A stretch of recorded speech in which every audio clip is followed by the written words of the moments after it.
Alright, so this was basically based on something that I wrote in a server, so some people are probably already gonna know what this is, but I bet you not a lot of people actually read it. So I decided, hey, this could be cool for a video. Plus, I've been really into whatever Glitch Productions or Glitch Studios.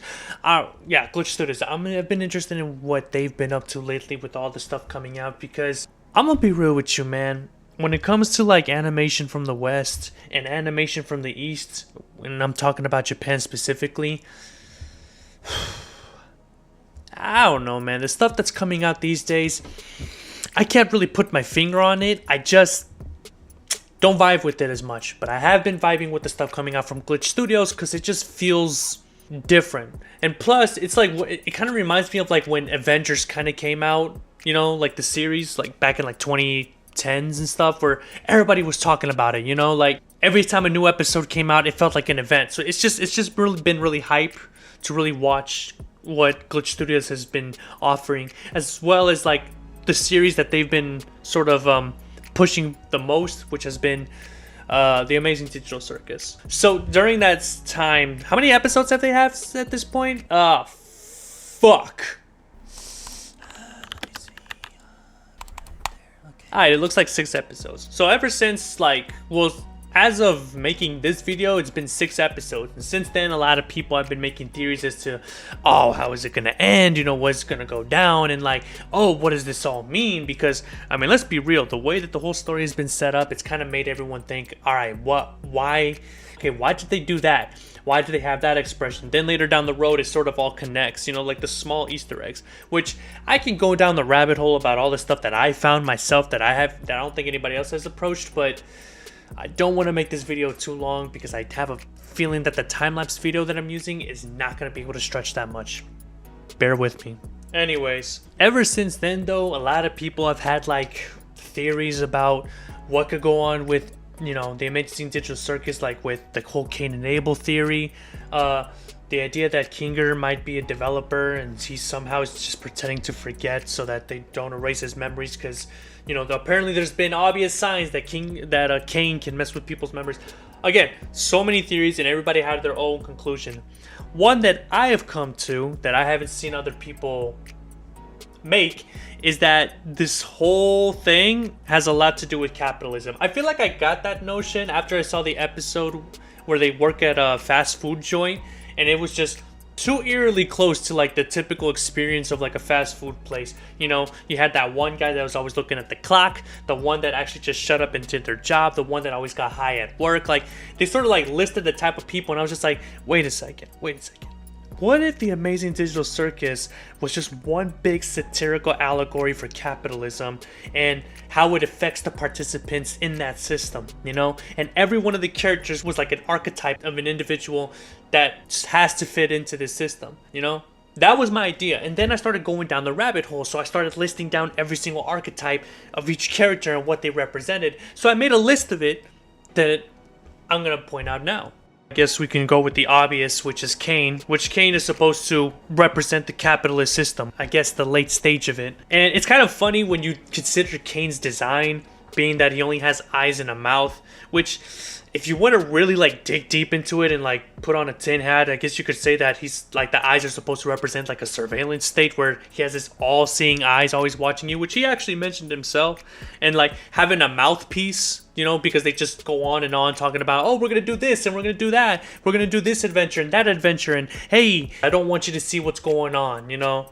But he has no ears to his design, because, well, the system would never listen to you. Which is another thing that is pointed out a lot, that Cain never seems to actually acknowledge the suggestions of others, or he just plays dumb to it. Next up, we got Pomni, who is like the main character of the show.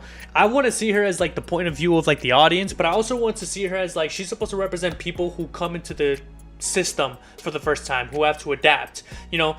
It's even pointed out in the 6th episode between Jax and Pomni when they're having the conversation where he's just like, you are the person who hasn't figured it out yet. After he described what everyone else's role is. Like, oh, you're supposed to find your role in this system, you know. You've been here for a while, and I get it. You were new, you were fresh. You got thrown around a bit in the first couple of episodes, similar to how people who are new to the system get thrown around a bit before they eventually compromise and find their place, whether it makes them happy or not. you know, and it's the same thing with Pomni, and you know, it's all to prevent you from abstracting, or the way that I see it, I feel like abstraction also is supposed to represent people who go postal in actual society. They go crazy, and while they might make sense with saying like, we're being abused and stuff like that, everybody else just looks at them like, but you're the one who's going crazy shooting people, so you're crazy, you know? And it's the same thing with how I feel about these abstract people, that they eventually go crazy trying to find an exit out of the system, that they go postal or abstract in this case. But again, back to Pomni. I feel like Pomni also is like the key to escaping, because she's the one person that provides something that Cain and, well, the system itself could never provide. Genuine company and a good listening ear.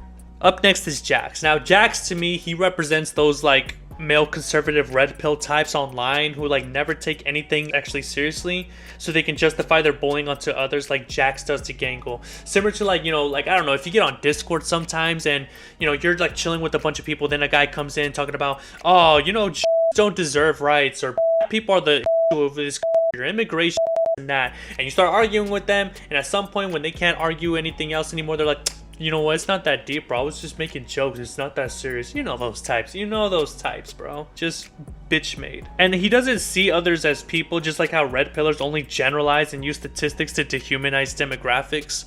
You know, oh, they're like that. Shut the fuck up, bro.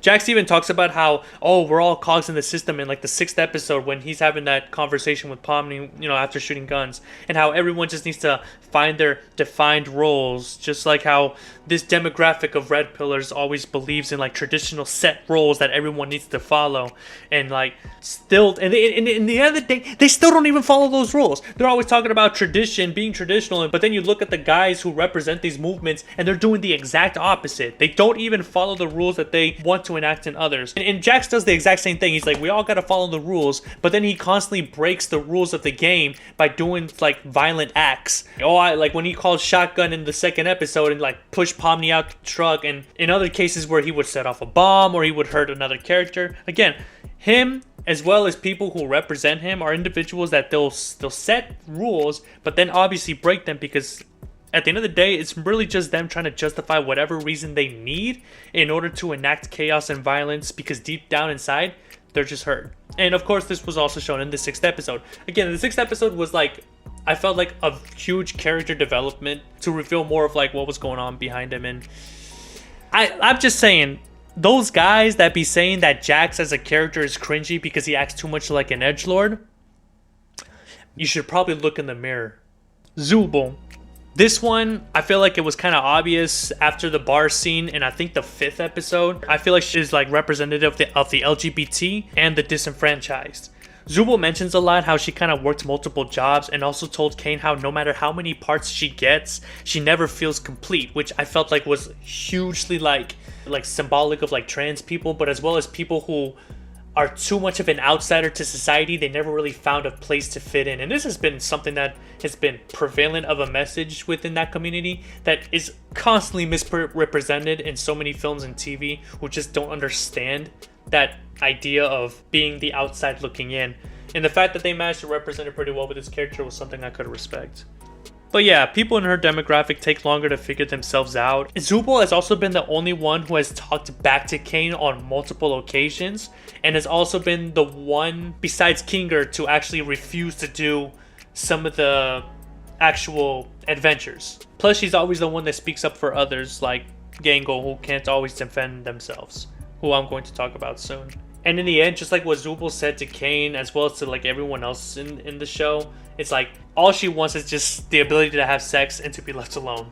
And I feel like people who are like her in real life just want the same thing. Sexual autonomy and just to be left alone in peace. No politics, nothing. Gangle, again, I feel like the episode involving Gangle in that fast food place is supposed to represent a lot of like, you know, how people like her get fucked over by the system. But in terms of the archetype, I feel like Gangle is supposed to represent artists and creatives like myself, who try to fit in this world where it feels like constantly the system itself and individuals like Jax who constantly bully Gangle, or I guess in real life how individuals who don't think that art is important constantly bully artists and downplay their skills and tell them they shouldn't get paid as much. Again, if you really want to read deep into this, you can suck my dick and eat my butt, you stupid bitch. No, I'm just kidding. What the fuck? I'm sorry, it's late at night, I'm tired. Anyways, again, if you really want to read super deep into this, you could also say that, again, I know a lot of people are going to make the notion of like, oh, Gangle's mask is representative of like how people wear masks. I'm like, yeah, but I also like to think of it as like the fact that Gangle's mask always breaks every episode, except for the 6th one, which honestly I still haven't found the symbolism of that. Like the fact that she managed to maintain the mask the whole time and it was smiling, but then when they broke, she was still smiling behind it. Like, I don't know, maybe she's finally feeling again, I don't want to think about that. I'm not here for that.